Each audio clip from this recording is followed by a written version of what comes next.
the people who are here, the Yiddish-speaking people here, many of them, they could have been tailors and cobblers and factory workers, but they loved to read and to write, and they wanted a place to read and to talk about the books that they were reading and to hear the speakers, to hear the writers speak and to meet them. And so the library formed, it's almost 100 years, in 1914, in a small building in the center of the Yiddish-speaking community. And they were determined. I mean, you know what? Most of them, I think, the culture was their religion, really. They were not observant.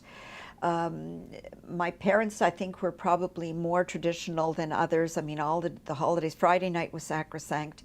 All the holidays we kept, I was going to say religiously, maybe not so religiously, but we kept them. But more, I guess, but not the laws, the rules and regulations, no. And maybe that's why it stuck with us more than a lot of my other classmates, because a lot of the other ones were not observant.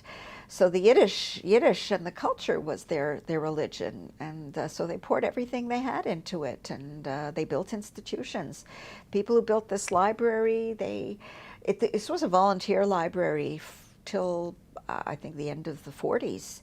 I think it was Rachel Eisenberg, who was later married to Ravitch, was the first paid librarian of the library, because it was run all by volunteers, and it was it was called the People's University too. It was called the Jewish Public Library and People's and Folks Universitet, because at that time Jews were not allowed into universities, and many of them couldn't, even if they were allowed, they just couldn't afford to. They had to work, but they wanted to learn, and they learned in the library, and they sent their kids to the Volksschule, and the people who taught were their friends and the people who just came, and this was their mission in life and their love and their passion.